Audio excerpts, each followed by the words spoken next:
Kamsuru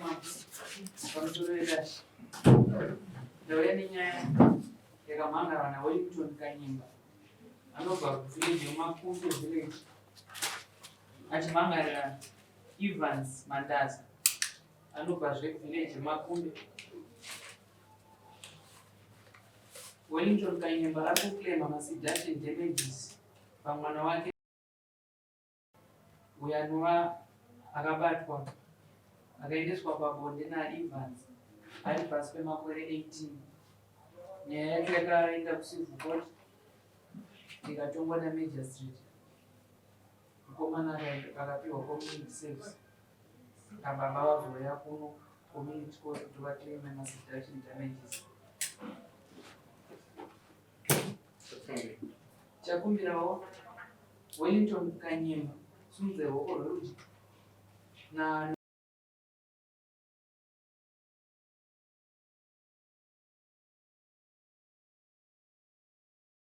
ndinopika pamberi pedare kuti zvose zvandichataura ichokwadi pamberi paMwari namambo wangu. Mwari ave mubatsiri wangu. Chiise maoko pasi. Ndokumbirawo Evans Mandaza simudza ruoko rworudyi kutedzera zvandakutaura mashure. Ini Evans Mandaza ndinopika pamberi pedare kuti zvose zvandichataura ichokwadi pamberi paMwari namambo wangu. Ichokwadi pamberi pamambo wangu naMwari wangu. Mwari ave mubatsiri wangu. Chiisa ruoko pasi. Ndokumbirawo Wellington Kanyimba uziise dare muchidimbu wakagara chasakisa utongo kuti mhangarira Evans Mandaza.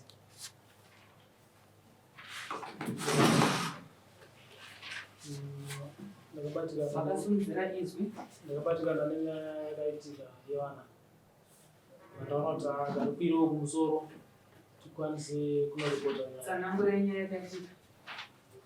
Mukomana akatora mwana Manheru akaenda naye tikamutsvaga masikati ese tikamushaya tikazomwana kuManheru pamapasti 9 ndopa akatanga ngaakudaira foni zvinonzi ndini mwana wenyu. Mwana wenyu ndamuona kuti tinochina mhora arongofamba nerodi. Kuti apo no it's okay. Vatangobva pamba pedu zvataenda kumba kwamai vacho. Kuti inzwawo mafoni emwana mai vacho mukureva kuti kwamai mukomana. Kwamai mukomana. Taenda ikoko tatawafonera. Tati foni kabva yadairwa kuti naIvans uri kupi? Zvikazi ndiri kutenda kuchina mhora. Ndokwandiri. Kono kwari kupi? Zvikazi ndinaye ruramba kuya kumba.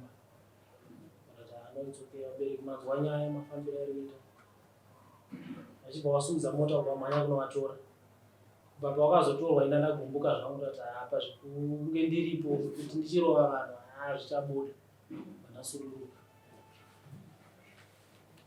nyaya yazoyo yatongwa kupolisi. Mukomana akapiwa community service yakapiwa mutongo wake nekunge kuseri tine beba ratanga tapiwa kuti taurai zvamunoda kuti munhu anopika here, munoda kuti munhu anga ari kunze here. Fumiro ndatasayinira nayo tiri vagarisana tichida kuti munhu asungwe. Kati tikumbira kuti tozotaurirana kunze. Tatagarazve 4 days hapana akatsvaga mumwe ipapo. Vabereki vacho havana kukwanisa kana kuti munditsvaga nodii. Ndokandikatanga kusumudza nyaya ndikasumudza ngo nyaya iendewo kune vakuru inotongwa.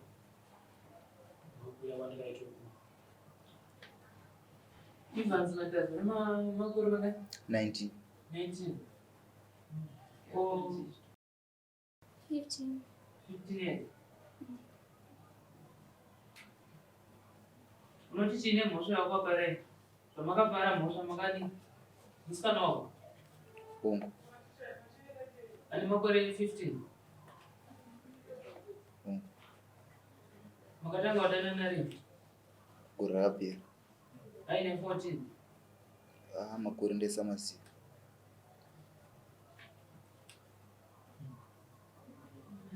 upewo hwekumapurisa tone kudare ramajistrate.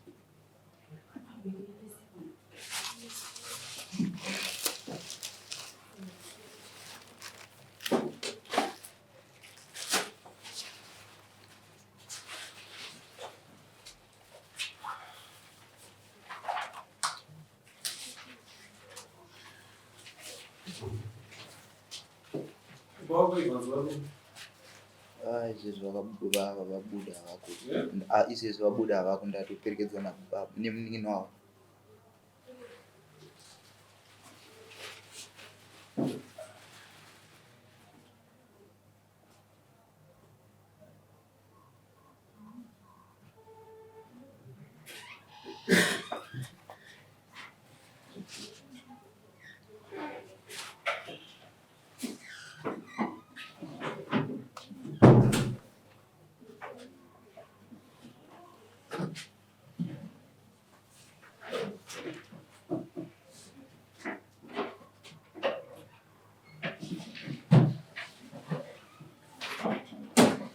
Mutongo wacho kwamadzitetu kupa.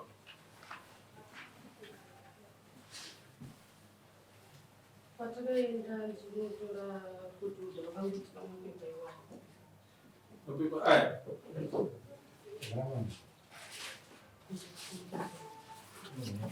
Iri desert yendirani.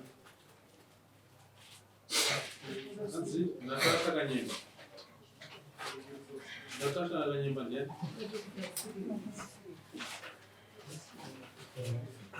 Natasha Kanyemba ndiani?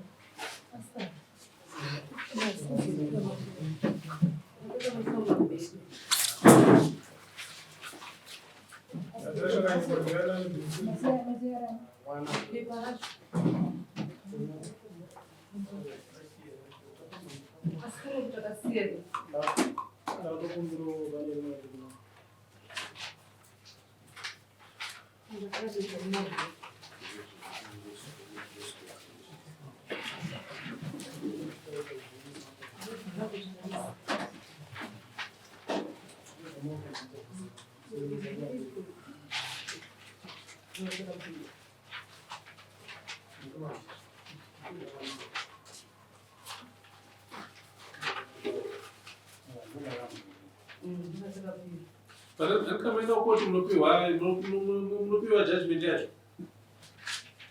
Ini ndinoziva mwana wemwana mudiki haagone kupinda mudare ramambo. Kuti apinde mudare ramambo chete hunge mune judgment yekwamajistrate.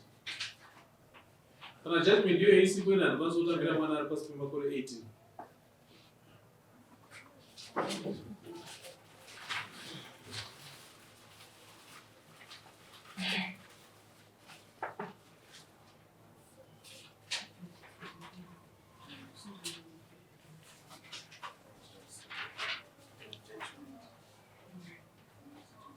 Mutengo uri very stubborn. Ndobvunzwa makazviona here mambo?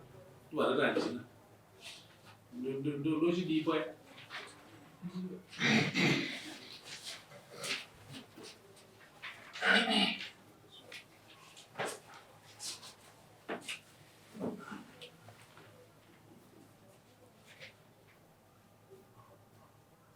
Iwe kuitira community service kupi? Clinic paMakumbi. Pahospital. Tatanga musi wa 17 September. Lero chikoro here? Ndakanyora form 4 last year. Kumsikana? Loya. Kupi? Kuochalingi. Iri kupi? Komakombi. Mukaona maprivate college yenyu aya? Mukuuraya mapublic schools muchipromota maprivate college. Tarisai zvaakuitika. Pataivaite zvikoro zvedu vana Makumbi vanaparira vanatsatse zvaitwa izvo. Kwaitwa mahombo akadai. Chakutuma vana vaive zera irori kuti vaite zvinhu zvichipi. Vabereki vacho imimi vacho vakare. Bhadharai school fees yekwamakumba hamudi, asi mukaenda private school munobhadhara yese yakakwana. Nekuti mune muchitimwa. Makumbi yoparara moti private school ndokuri kupasa. Asi ari kuuraya ndiani ndimi nekuti hamusi kubhadhara kwamakumbi. Amai vemukomana, murume wenyu ari kupi? Vabuda vanyawara. Amai vemukomana? Ndipano ndindibuda. Mhosva yenyu muri kuti kudii mumba kwenyu? Sinzi takabva mapurisa. Patakabva mapurisa takangotangira chimuzivo takazosvika panapa pakoti. Tasvika panapa pakoti tavengerwa nyaya yedu. Mukomana abva abvumana naye. wabva wazongoti akuenda kuita community service. Asi mubvunzo wako wati kudii zve? Matino kuti kudini nyaya. Mhosva yenyu kuba kwenyu muri kuti kudii? Andikona iyo yakatora mwana wevaridzere. Muri kuti kudii nemhosva iyi? Asi kutaura zvemhosva yakatonga iyi. Isusu mhosva hatirambi takaita mhosva tinotoiziva. Mubvunzo wati muri kuti kudii? Handina zvandiri kuziva zvangu. Saka mushure mekunge zvaitika makambogara pasi ukurukura kuti todii? Musi watakazouya kumapurisa takanga taenda kuruseni kwacho. Tikasvika tikaona mai vemusikana nababa vomusikana. Tikati zvanga zvakadii kuti totaurirana. Since isati taenda kumapurisa. Baba mukomana wabva waramba. Baba vomusikana. Vakati nyaya kuti tiende kumapurisa. Mwana ari underage. Mwana wataenda kumapurisa. Takatambutira mutivi. Since vanga vataura kuti nyaya yatitaurira ngoenda mberi. Yabva kumapurisa mazodii? Tabva kumapurisa vabva munhu ari pasabhuku. Takataenda pasabhuku takatodanwa pasabhuku. Tinopinda pamatare pasabhuku remusoro wemusha. Yabva yatongwa nasabhuku nyaya. Yatongwa kudaro pataurwa zvokuti muitane sori. Imimi vekumukomana itai sori kuti makakanganisa kumusikana. Tabva tataura zvakataudzwa nedare kuti isusu tinoita sori nechakati. Hamusoro uchitaura? Takanzi dare redu isusu rinochaja mbudzi 3 nasabhuku. Imimi vekumukomana kuti muite sori kuti mwana wanyu akakanganisa mupe kumusikana. Tabva tatoti itu vedare ndo vaitotaura isusu tatakanyarara. Zvikanzi taakudzoka pambudzi 3 taakuisa pambudzi 2. Vakasumuka mai vemukomana vemusikana vakanzi imimi isusu tatonga peri patiri kutonga sedare. Imimi chendai munotaurirana naadzimai venyu kuti munoda kubhadharwa mari. Vakasumuka vakaenda kuseri kwemba vakadzoka nguva diki vakabvunzwa nedare. Zvikanzi tikuda 400 iri kubva kumukomana. Dare rakaramba. Ikati 400 taakutorodza. Dare rakaramba zvikanzi kana mati 400 taakutorodza. Inini sabhuku ndakuisa pambudzi 2.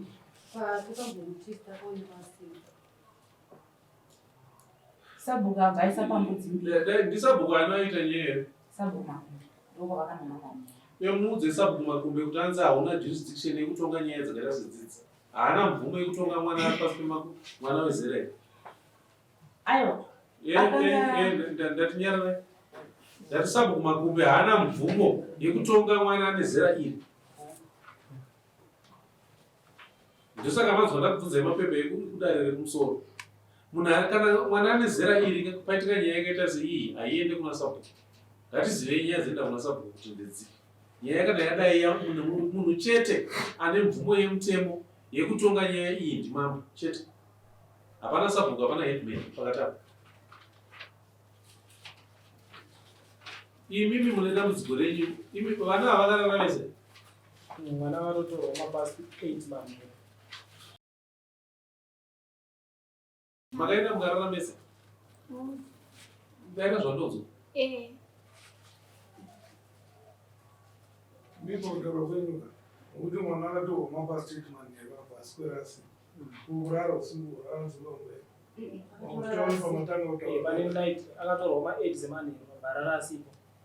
Takazomuona kuma 9 futi kuma 9 zemanheru. Ratoriwe radatara tonodokesa rimwe zuva. Akanga ambotorwa ari kupi mwana? Anga ari pamba. Naiwe waibva pamba wacho kuenda uko? Ndakabva pamba nditi veida kundirova ndabva ndanokobva kuchikoro ndomabvira ndakaita pamba. Saka iwe ukazomuwana kupi? Makagara maidanana? Nezera rako iro rwanga watoda mukomana?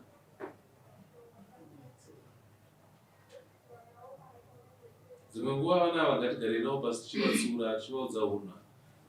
Kana mwana ane 14-15 years achiti mukomana ndokuda anenge achiti mudii.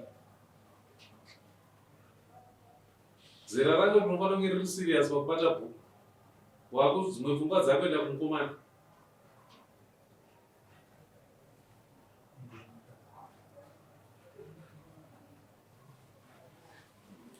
$19 years aunanga mukomana nomusikana ndokuda. Hembe dzese dzawakapfeka hapana kana yako 1 kana yawakatenga ipapo. nyangwe nesipo yekugeza chaiko unotekerwa nababa namai wakuti musikana ndokuda unomupei.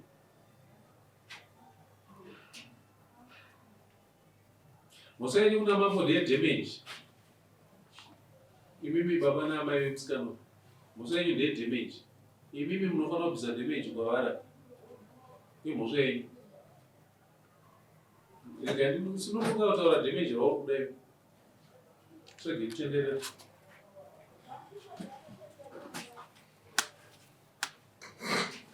ndisandasvika nguva panyaya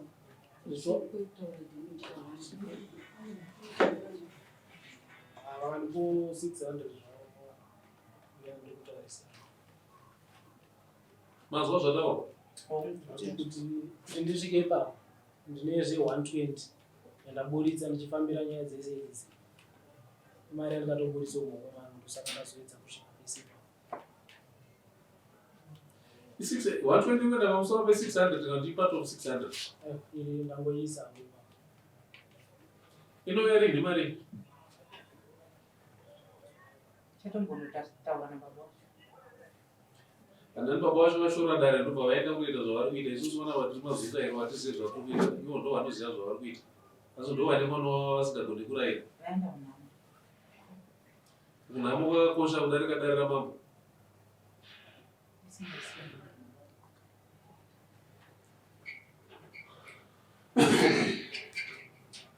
Ndoda mari iyoyo muna December. Ndipe date muna December. First week ya December. So 6 December ndoda mari iyoyo pana. Folks mama.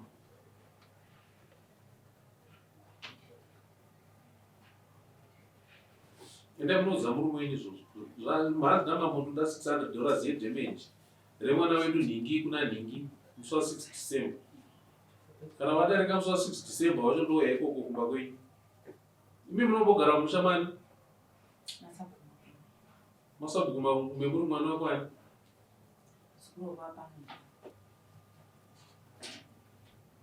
Kwemi? ibhuku rimwecho Muri wekwani? kwakanyepa mazukuru wamutizwa.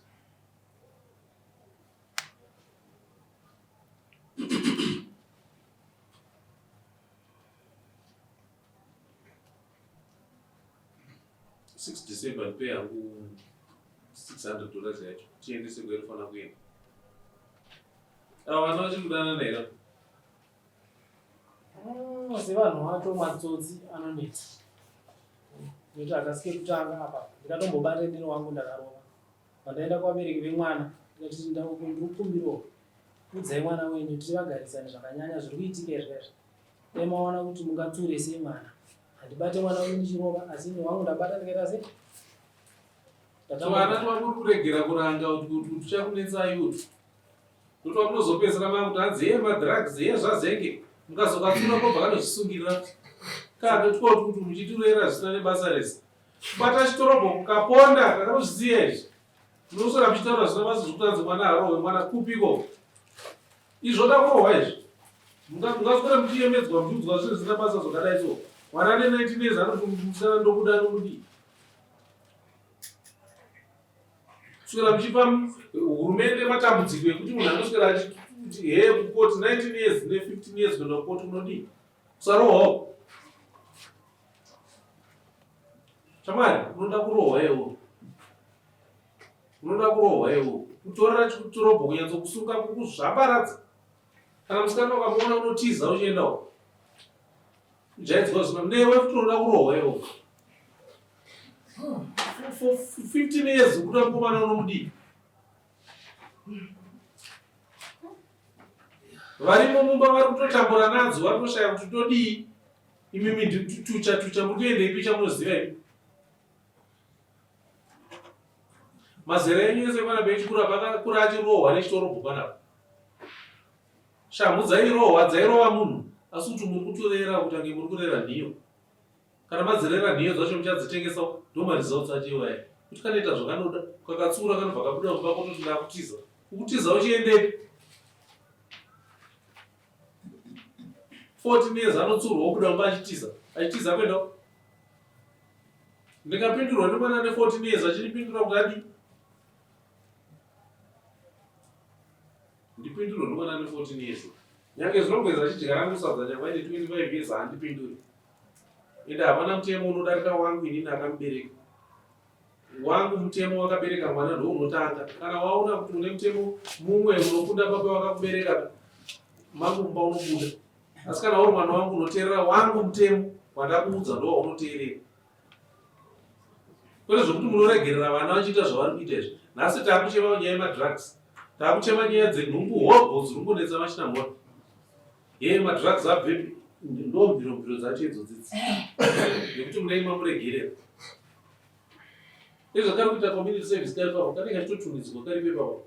Because handatojoina vakomana vekujeri, atojoina vakomana vanenge vakapfeka hembe dzavo dzekuprison. Atojoina. Vari kusangana navo pavanenge vachitomufurira vachimuudza vachitomuhadhena.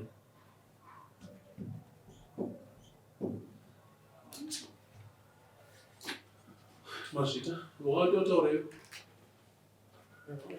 Seipapa kumarawi unotonzwa nzanzi vaifurira mwana waida upfumi hwangu saka vaituma mwana wataite musikana akota kufurira mwana papi but ndakatoya ndakatsura ndikati please ngatichengetedze vana kana tichirova ngatiite sei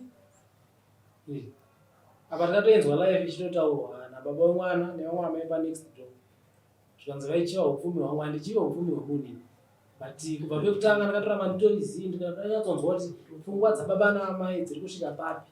Iwo ndowavarerusira dana ndinochaje damage daivaudza zvinovarwadza zvacho zvokuti upfumi hwacho novana hutora zvino iwo ndowarerutsa nyaya yako ina pakati panyaya dzaita sedzidzi handikunyeperai ndovhara meso kana usina hunhu tongoshayiwa hunhu tese toita zvisina hunhu zvacho ende tokumaniridza kuzviita futi nekuti ndiwo watanga kushaya hunhu nesi tese ngatishaye hunhu ndinawo hunhu chaizvo but kana wanditi ndihuraseka ndohurasa ndoboudora ndohugadzikana kutanga nabhodhira newe kana tapedza todzokera kuhunhu kwekwe ava vanodai ava mubereki wacho ngaabhadharire mwana wake ini ndokuti mupe shanu dzakakwana dzibhadhare murwadziwo ndokuti mudzidzise mwana wenyu kuita hunhu kana makarerutsa mwana wenyu cheteka rwadziwai kana marega wadzibvisa ndokuingai kumba kwenyu ndokurovai futi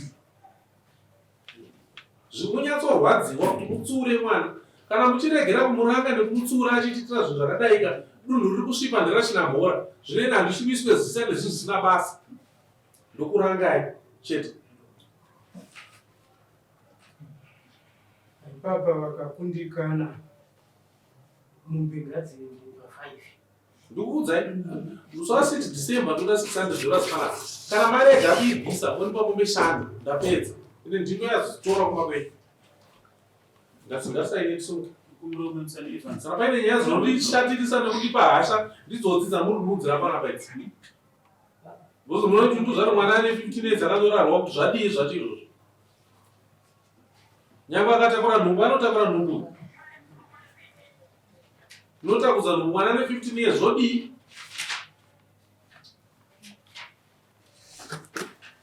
kondoenda kwese ndindoenda basa rekushoropodzwa ndichimboshoropodzwa nenyaya mwana nemusikanzwa tokuti vabereki vacho havasi kuda kutsura vana saka bheta ngandirwadzise vabereki vacho muzive kuti zviri kurwadza mambo nesu ngatirwadzeiwo simungaisaini 6 December ndoda muvi yangu mari yataurwa nazo